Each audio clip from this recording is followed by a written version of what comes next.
Welcome to the Dr. Pat Show. Talk radio to thrive by. Powerful, inspiring, and coming to you live, bringing you stories of people like you and me, busting through and living life full out. Get ready to dare to wonder what your life would be like if you knew you could not fail. Wow. Hey, everybody. Welcome, welcome, welcome. It's great to have all of you tuning us in and turning us on. I'm really thrilled about today's show. You know, for those of you out there, you've been listening to us for about 15 years, I'd say. And, somewhere along the way, you've heard me talk about so many different things, especially my own family history. My mom committing suicide when I was 6. My sister very unexpectedly in a situation of abuse. Actually, I've lost all of my sisters to some kind of addiction in that arena. And one of the things that I've become acutely aware of is, was my life going to be different? Was there something that I could learn? Is there something new for my family history that might be different?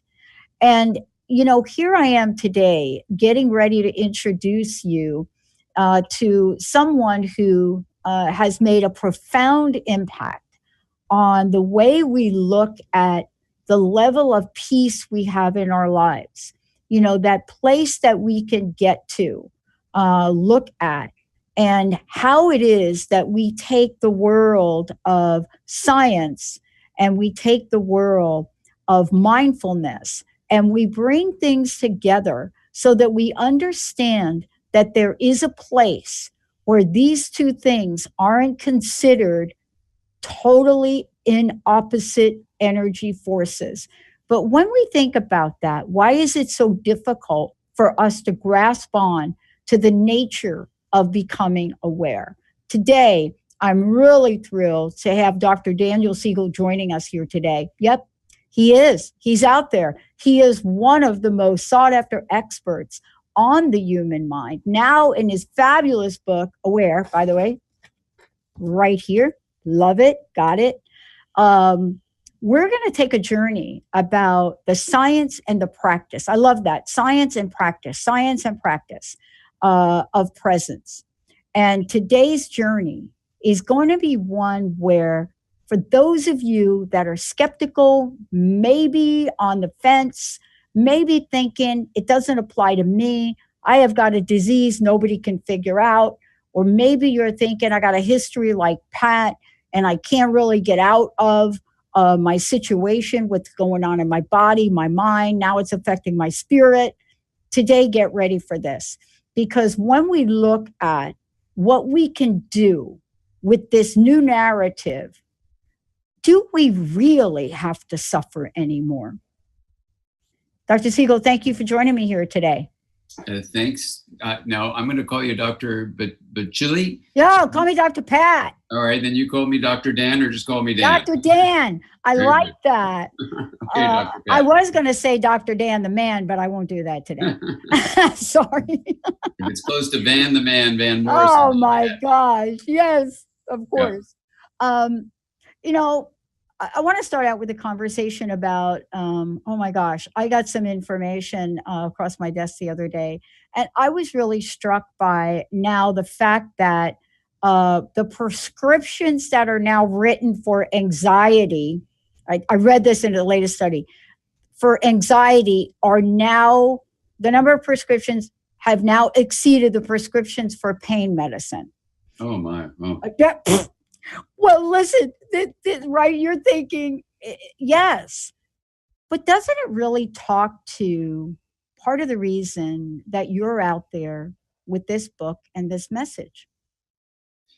Yeah, well, I mean, there are ways, excuse me, you can use your mind to absolutely transform states of anxiety in terms of the anxiety medications.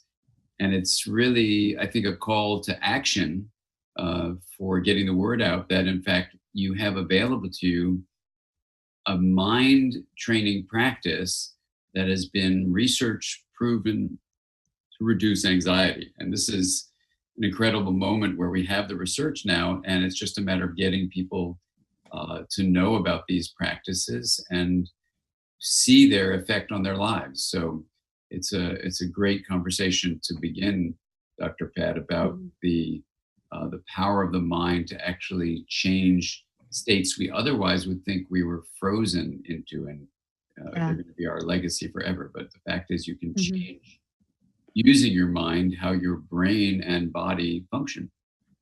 I want to ask you this question. For those of you just tuning in, Dr. Dan Siegel joining me here today, medical degree from Harvard, right? Postgraduate at UCLA, training in pediatrics, best-selling author, has written about the mind, goes out and speaks about the mind, helps us understand how to tap into the power, right?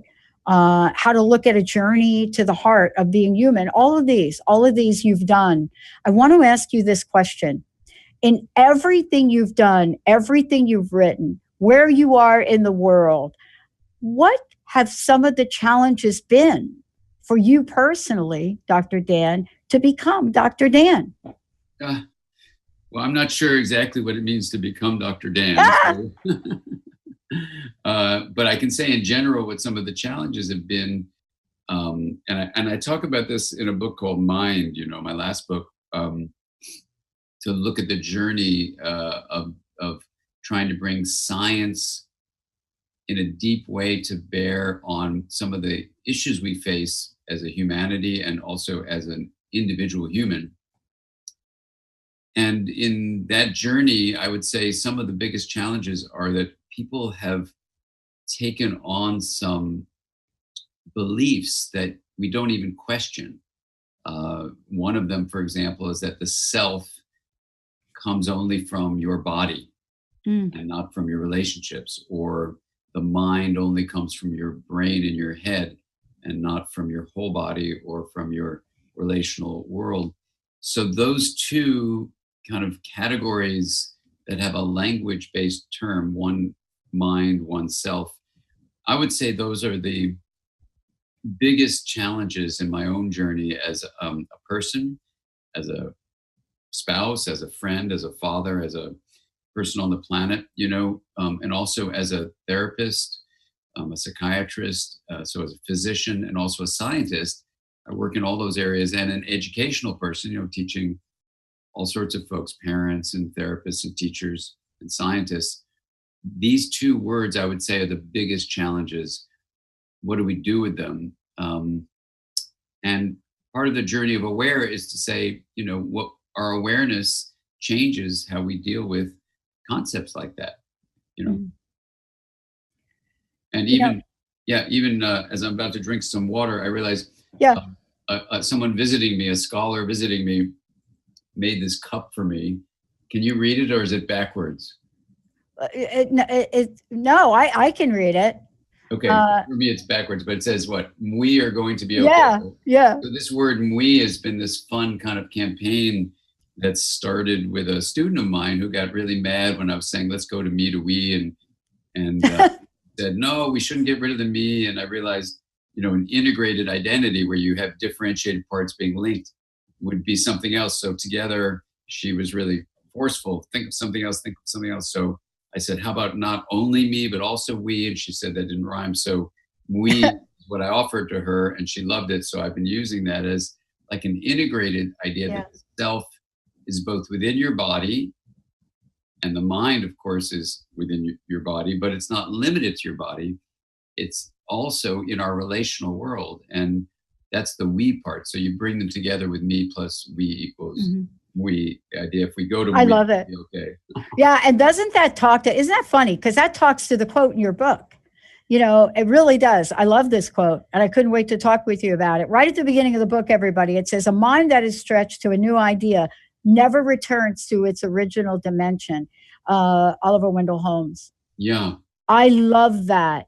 Yeah, tell me how you react to that, Dr. Pett. I'll tell you how I react to it. I made a statement to somebody a number of years ago, and I was defending my my dissertation. I studied the consequence of broken promises. You can only imagine I was depressed. I probably should have called you after 8 years of studying that, right? I should have studied what you're studying.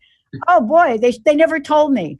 And I said, the bottom line for me is once you have an experience, you can never have the same experience ever again. It's impossible. And it started this big debate. I actually eliminated it from my dissertation because I just didn't want to, and I couldn't explain it in science. I didn't have this book. I didn't have that. And what I was trying to say is exactly what this quote means, is that a mind is stretched to a new idea, never returns to its original dimension. It's almost like you can't go back. Right. Exactly. Right. But Yeah. the question I want to ask you about this, how do we help people? And you talk about this in your Wheel of Awareness. How do we help people move forward at the pace that an idea might call us forward at? Meaning, we have a giant idea to go from one channel to 10, and we're 3 months away from building that technology. So when people talk to us about it, we don't know what it's like not to have that idea. It's like we can't relate to it. And so sometimes we almost feel like we don't have enough knowledge.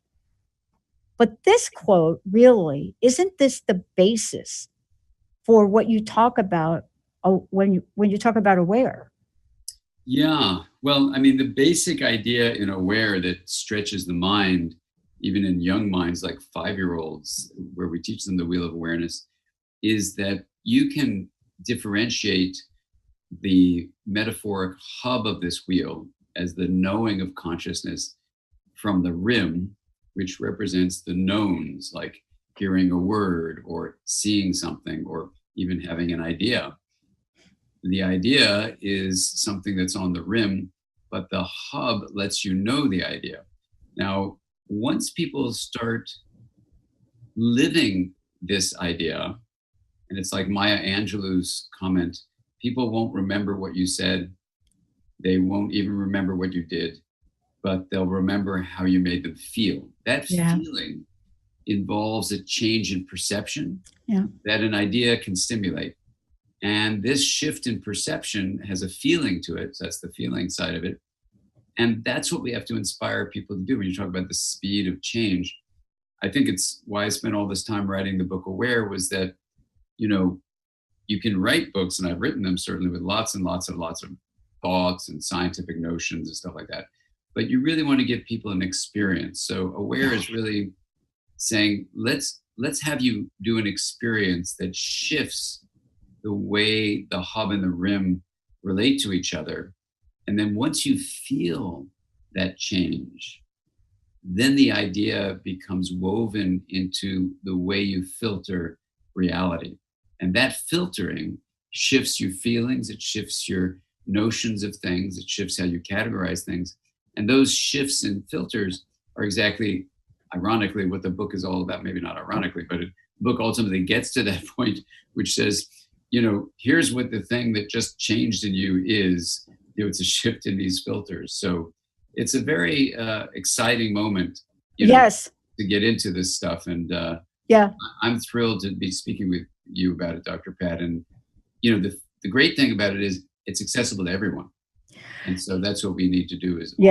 I am so grateful for you. I mean, Linda was saying to me, Linda's my best friend and my producer, right? But she's been my best friend since 73, right? So she knows everything about me, right? Yeah. She knows about like my homeless days, you know, I mean, you name it. She knows everything about me.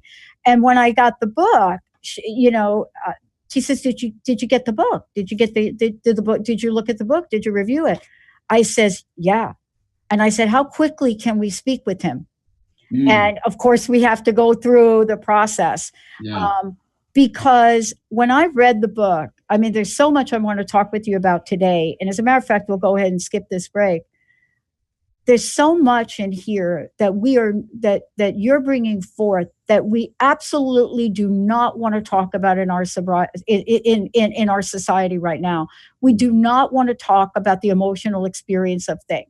Even after publications on publications of emotional, I mean, come on, you know, we're as people, researchers, we're out there talking about it, right? We've researched it.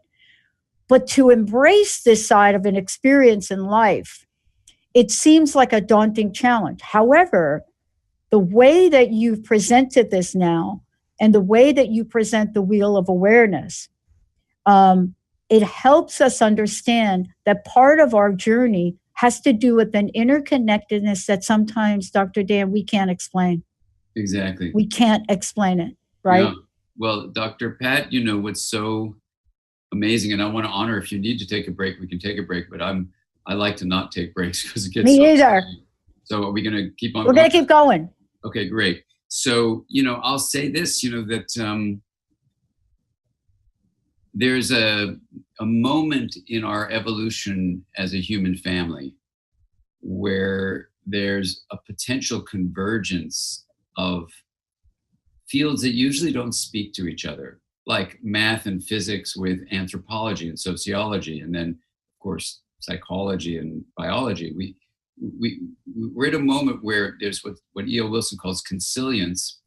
And one of the consilient findings that, you know, I dive into deeply, as you know, in Aware, is that the hub of this metaphoric wheel that separates the knowing of consciousness from the known, when you do this practice, which I did because I'm a scientist, I did it with 10,000 people in workshops, recorded those who took the microphone, which were many, and said what their experience was all around the planet, found the common, basically universal findings across, of course, everyone's unique and different, but there were patterns when you do it with 10,000 people, you see them.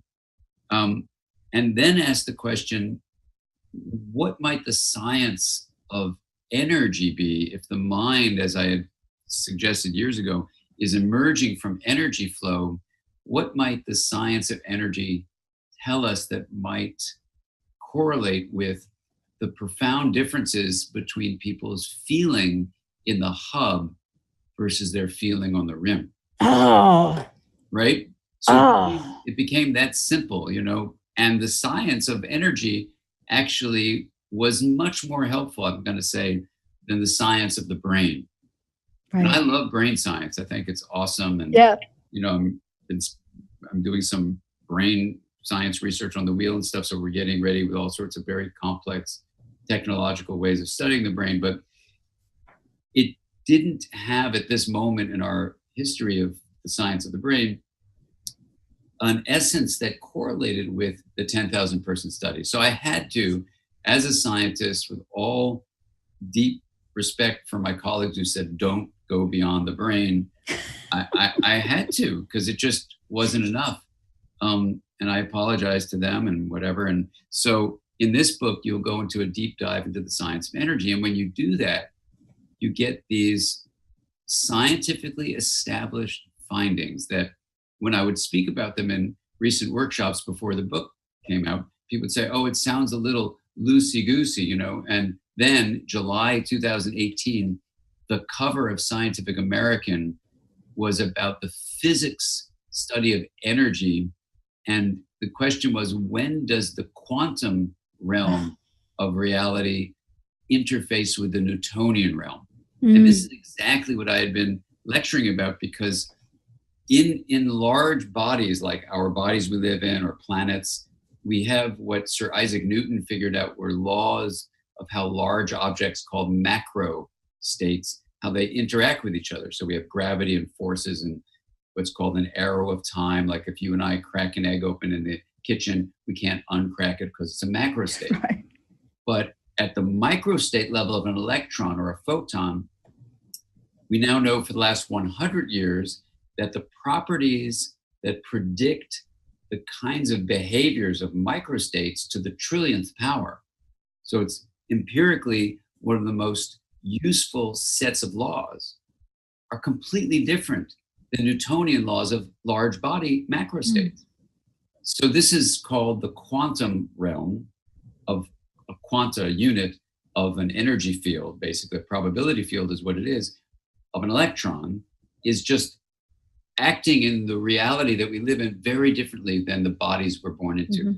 So we're used to large body thinking, but what the 10,000 person study suggests is that when you drop into pure awareness in the hub and out of what we're usually locked into, which is our thoughts and our reactions and perceptions on the rim, when you actually do this differentiation of hub from rim and get into the hub, time disappears. A sense of connection to all things happens.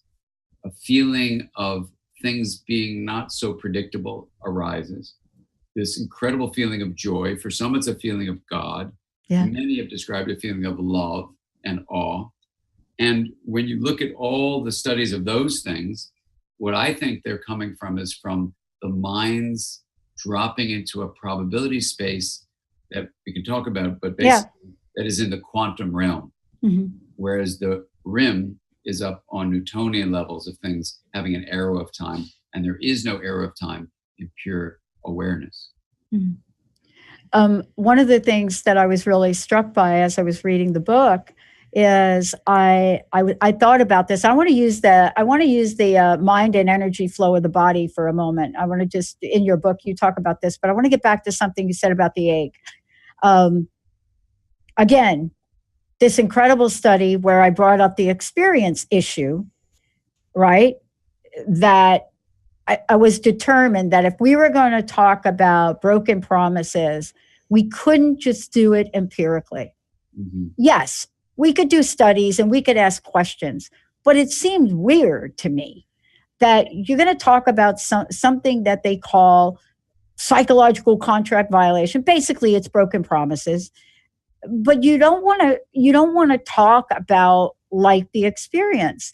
And I brought the experience issue up and I said, listen, the problem with any studies on this is that once somebody has the experience, they're never the same.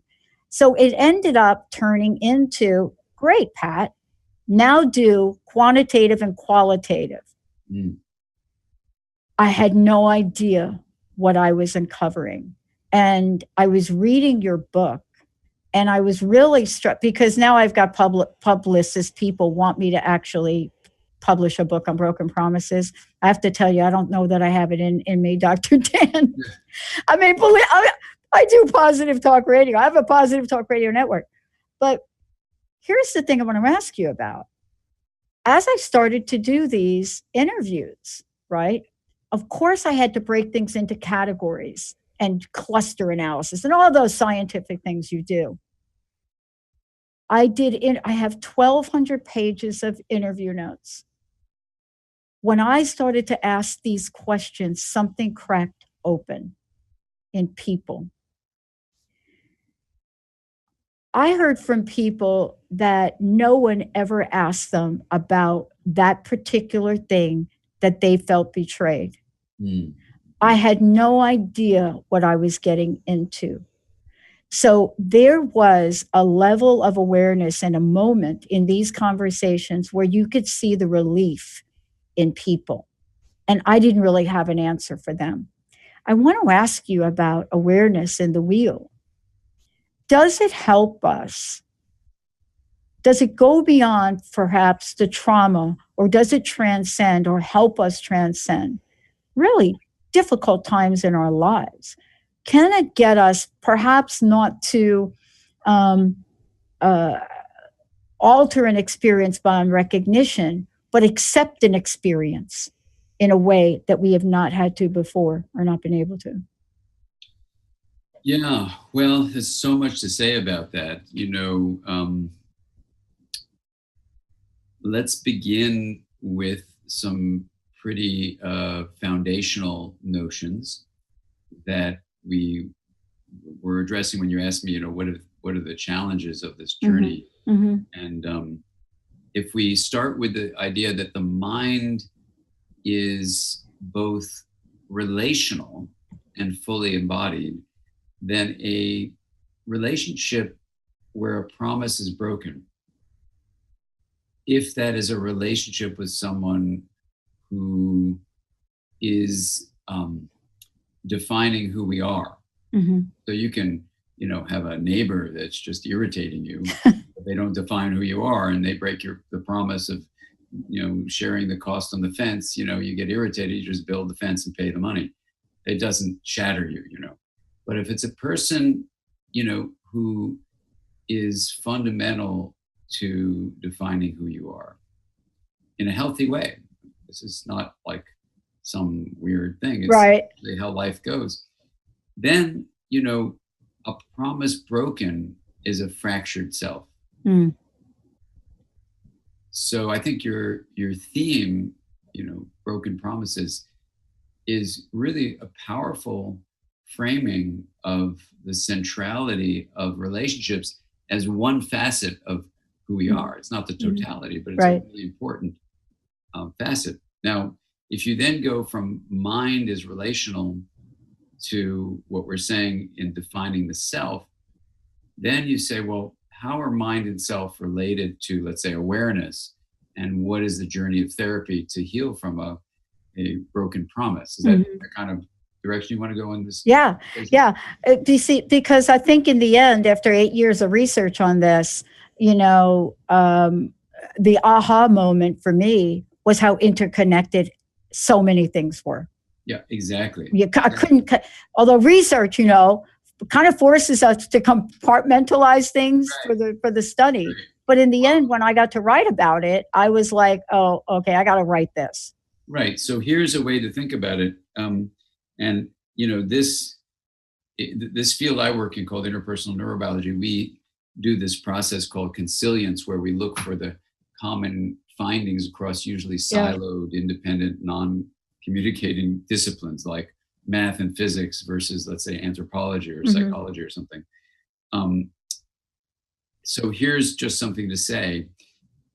We're born into a body, which is a large macro state, a collection of microstates, you know, molecules. And in this large body world we live in, we have this understandable perceptual experience that, Dr. Pat, you have a body there, and Dr. Dan has a body here, and anyone listening, you have your own body.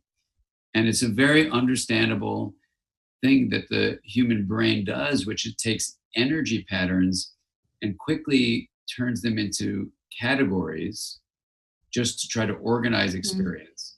And then concepts that come from those categories, and then linguistic symbols that says, there's Dr. Pat, here's Dr. Dan, this kind of thing. And it's very understandable. There's nothing wrong with that. It's just what the human brain does.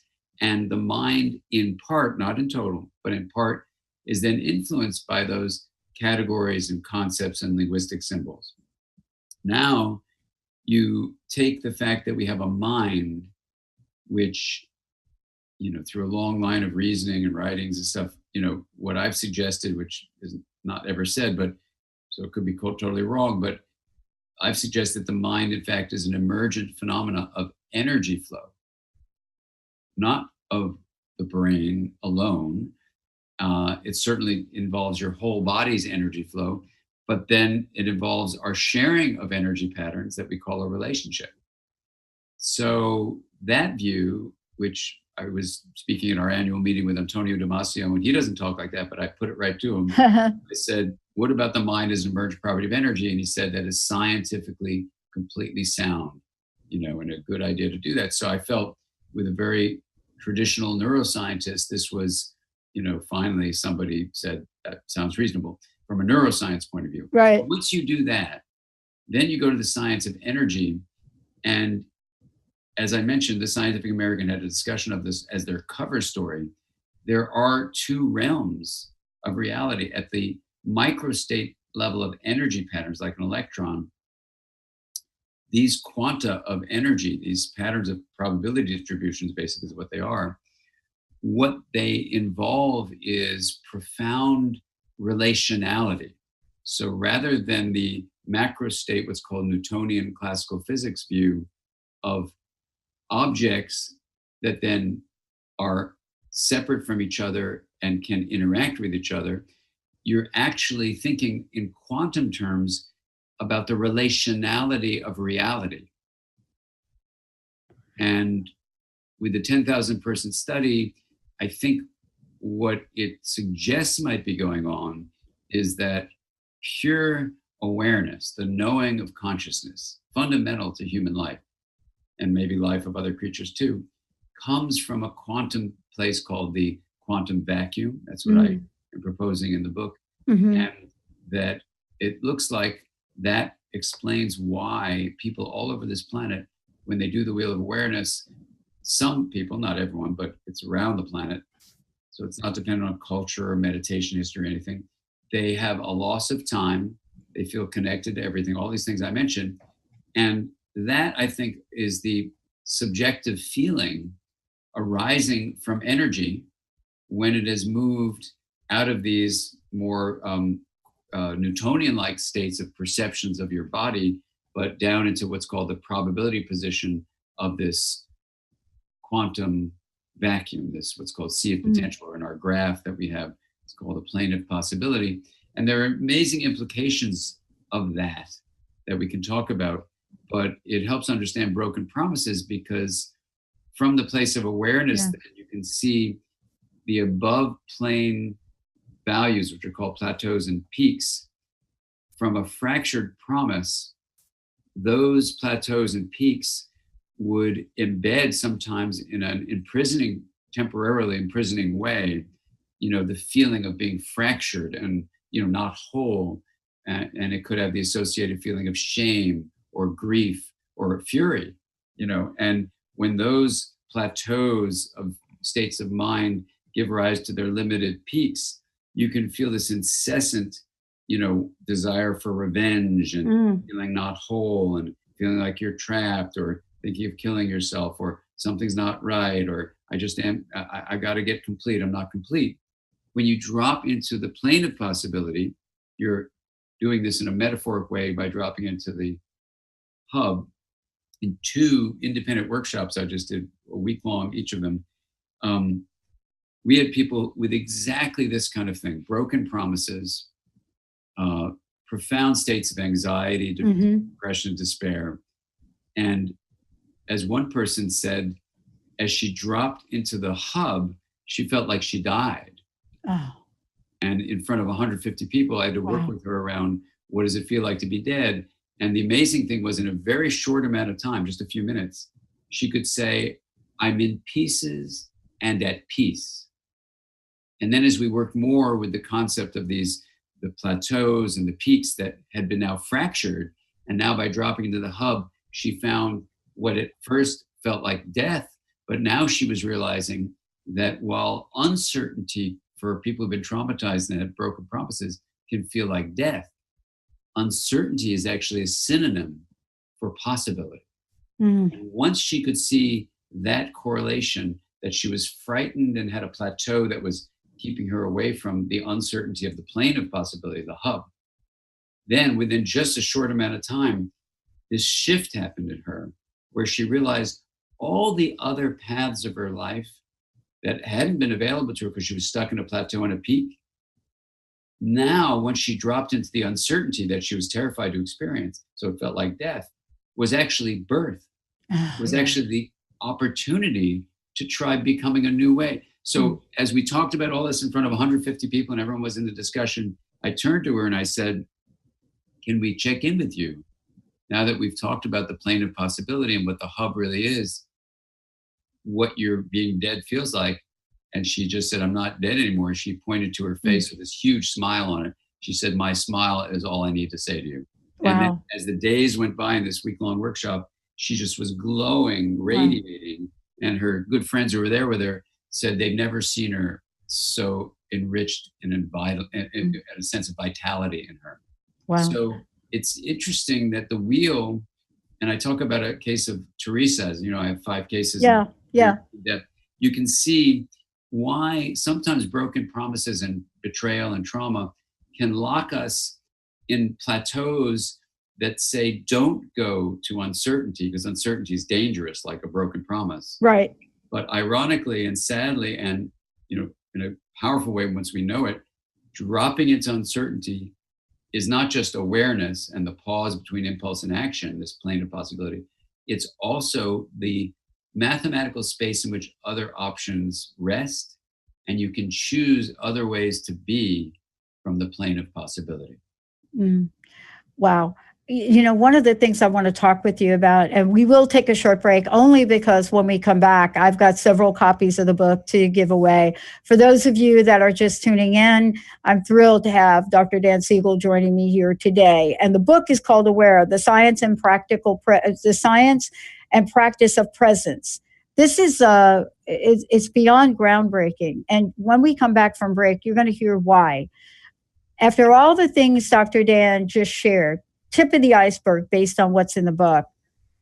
What is the possibility, not probability, possibility?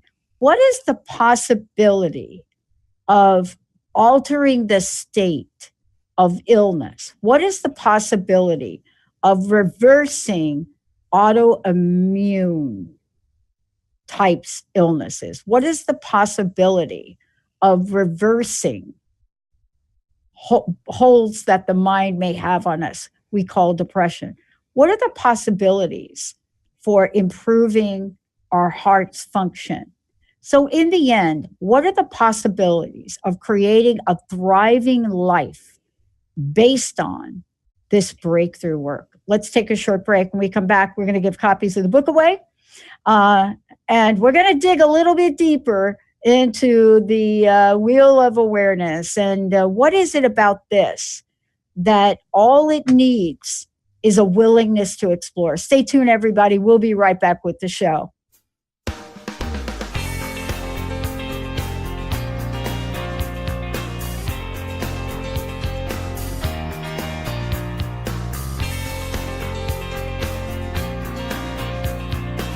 That's what I'm talking about, everybody. Hey, welcome back. Welcome back to the Dr. Pat Show, Transformation Talk Radio, all of the above.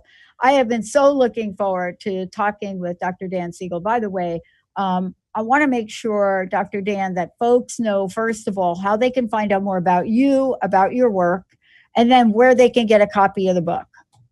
Absolutely. Well, you can find me at the website drdansiegel.com. So it's DR for doctor, Dan, D-A-N, and then Siegel is S-I-E-G-E-L, drdansiegel.com. And you'll find all sorts of resources there and ways of getting more information about Aware and the whole idea of the Wheel of Awareness. We actually have a whole resource tab with various versions of the wheel that you can actually, do your wheel practice from. So we have a lot of people streaming the wheel from our website. Yeah, I really want to encourage people to take a look at that. When you go to the website, you'll be able to find out a lot about Dr. Dan, but also you're going to be able to find out about all the other books that he's written and the work that he's doing as well. So please, it's drdansiegel.com. And then the book's available like where? Everywhere, right? Everywhere. Now it's all out. You can get it anywhere. Awesome. Yes. And we're going to give away 3 copies of the book. So I want to go ahead and do that now, Benny. 1-800-930-2819. Just give us a call.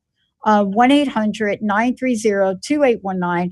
And by the way, we are taking your questions as well. I've actually got a couple of questions in here that have come in through our instant feedback mechanism that I really totally in line, Dr. Dan, with what we're talking about. But let's go ahead and give away 3 copies of the book. 1-800-930-2819. Okay, one of the questions that did come in has to do with what I said before the break. I want to get right to the question of the power of this and power of the wheel. And what I said before the break, and by the way, my own experience, not having this science, 6 months after I started this radio program, I came down with a mystery disease, Dr. Dan.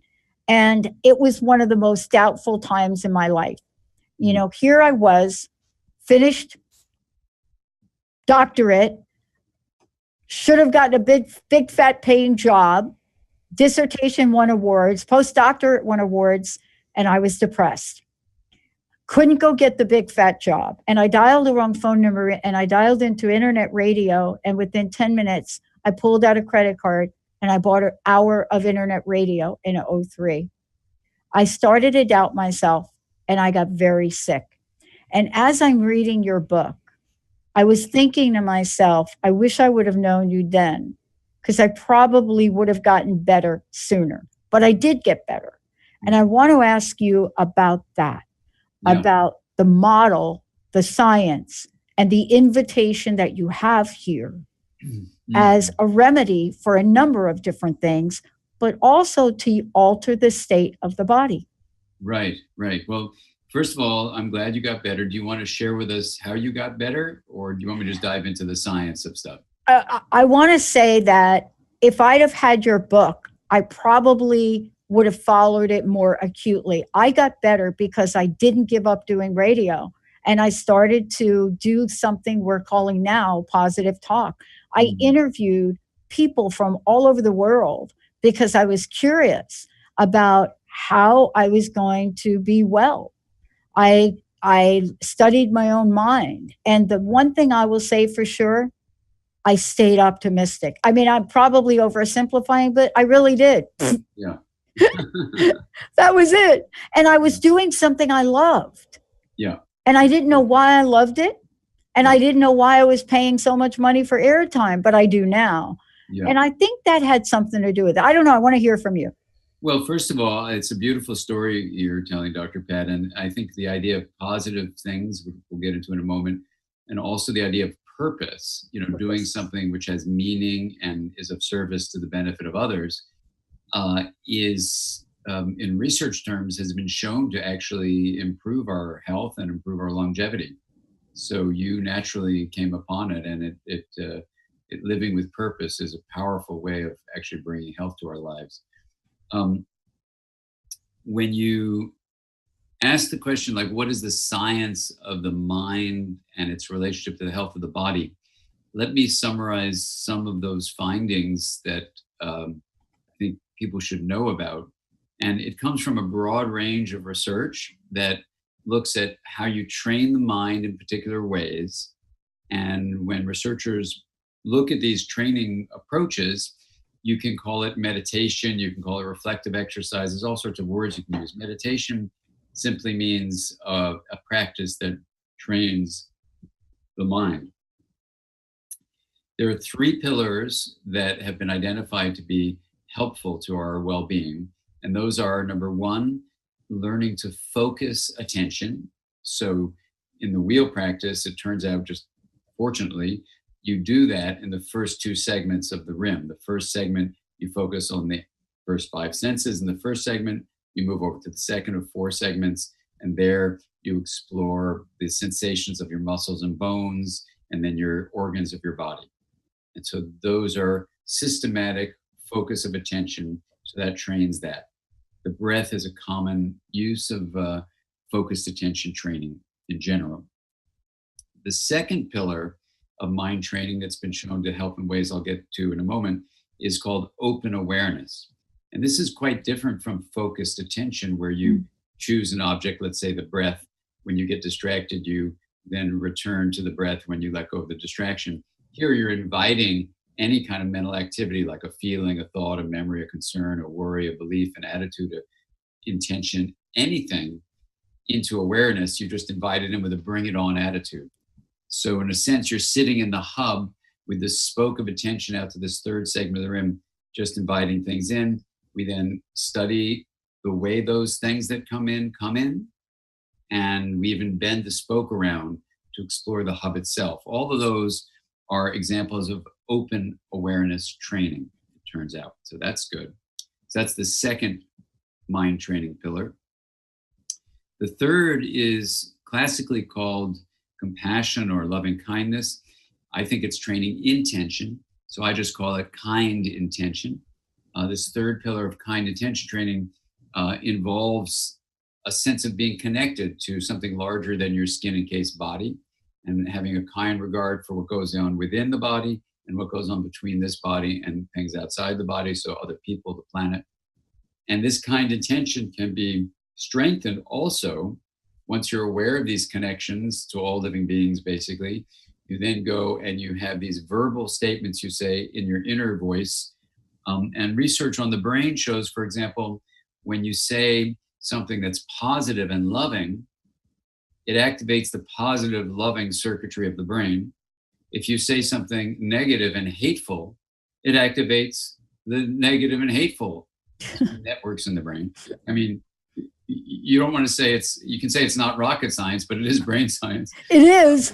And it's pretty, I mean, if you think about it, it's kind of obvious, but anyway, because sometimes people say, why should I say these things? Well, you say them because it isn't just a linguistic network you're activating. The linguistic network activates the whole system. And if it's done in a positive way, it actually generates, I think, states of integration. So when you talk about positive attitude or positive psychology, as I've written about in other books, positive states are, for me, are states of increased integration. Negative states like anger and hatred are decreases in integration. And integration for us is basically the differentiation and linkage of aspects of a system. And when you're not increasing states of integration, you're actually making yourself prone to chaos and rigidity, unhealth, basically. Health comes from integration. So the bottom line of all that is this fourth segment of the Wheel of Awareness practice, you're generating kind intention training. So what does the research show? The research shows that you have 5 physiological changes that have been demonstrated to happen in the body with 3-pillar training, right? Focused attention, open awareness, kind intention. So I'll just call it 3-pillar training. And this 3-pillar training shows that, number 1, stress is reduced with the stress hormone cortisol decreased. Number 2, immune function is improved so you can fight infections. Number 3, cardiovascular risk factors are improved. So your blood pressure is lowered, your heart rate becomes more coherent, your cholesterol levels decrease. Wow. That's number 3. Number 4, you actually decrease inflammation. You were asking about autoimmunity. Yeah. You decrease inflammation by altering the non-DNA molecules that sit on top of your genes that control inflammation. These are called epi, which means on top, genetic, on top of genes. The epigenetic regulators are changed in their configuration to reduce inflammation in the body. Wow. That's number 4. And then number 5, if that wasn't enough, we now know from the beautiful work of Alyssa Epel and the Nobel Prize winning researcher Elizabeth Blackburn that they talk about in their magnificent book, The Telomere Effect, that it actually raises the level of an enzyme called telomerase, which is an enzyme in the body that maintains and repairs the caps on your chromosomes, which are very important. Telomeres is what they're called. So it's telomerase, but we pronounce it telomerase. And these repair and maintenance of the telomeres means your cells are able to reproduce longer and they're able to maintain their health with more integrity for a longer period of time. So when I sent the Aware book, which summarized all this stuff to various scientists, one of them was Alyssa Epel, who is Elizabeth Blackburn's colleague, writing that book, The Telomere Effect. And she wrote me back, she said, Dan, everything's great, but you left something out. Did the book go to the printer? And I said, oh my gosh, I probably have to write another chapter or something. So I wrote to her, it's going to the printer in 2 days. So your timing is perfect. My gosh, what did I leave out? And she says, everything's fine, but one thing you left out, you need to say, it slows the aging process. And I said, get out of here. Yeah. Did you put it in the book? Yeah, because of Alyssa. So because Alyssa Epel, this professor at UC San Francisco, she wrote to me, she said, you need to say that. And she's the world's expert with Elizabeth Blackburn, who won the Nobel Prize on aging. Right. So I put it in there. I mean, it's kind of audacious, but she said, no, it's proven. No. So there you go. So those I agree with you completely. And, the thing I love about your book is, first of all, it really does get to this. See, it also gets to the thing that I love to talk about, and I know we got 2 minutes left, and that is that despite everything in the outside world and the environment and what we think is being done to us, in the end, we all have that Viktor Frankl gene inside of us. We all have that thing inside of us that allows us to make decisions contrary to what's going on in the outside world. Your book and what you're introducing to the world, I hope you'll come back, because I didn't even get to half it. But I want to do part 2, which is, now that we know this, the ball is in your court. What are we going to do? what action are we going to take now with this new knowledge, right? Right. See, I was never the same after that research. That's right. I couldn't take that big fat salary job at Land O'Lakes. I couldn't go back to be, a top consultant. I couldn't enter into the world of change management again and tell people things that weren't true. I couldn't go back. See, we can't go back now with this knowledge. Well, we have to move forward. Yeah. Well, let's do part 2 because let's do part 2. We integrate our brains with these practices and we integrate our relationships with these practices. And that's what the world desperately needs us to do. And I'm happy to come back. And I hope you will come back. And, one of the things that I hope you will look at, I don't know if you have the availability right now in this country and in the world, one of the most aggressive diseases that the medical profession will not cover is now affecting young people, old people worldwide, and we cannot get recognition. And for those of you that are wondering, it's chronic Lyme disease. Mm-hmm. And if there's anything that can help people, it's what you've done. Because everything you've talked about is not just manageable, but it really is a solution to really ending something and so many of these attacks on our immune system. But what you've done is you've given people something beyond hope. You've given them a way out and a way up. And I want to thank you for that, Dr. Dan. Thank you, Dr. Pat. It's a pleasure, and I'll look forward to part 2. Part 2. For those of you out there, go to Dr. Dan Siegel. The book is Aware, and I know we've given copies away. We've got more copies to give away, and I hope you will come back, because when you come back, I want to go into the how-to so that people have a call to action to change their lives. Thank you so much for today. Thank you, Dr. Pat. A pleasure. I love this. Dr. Dan. We're going to have so much fun. Let's take a short break, everybody. We'll be right back.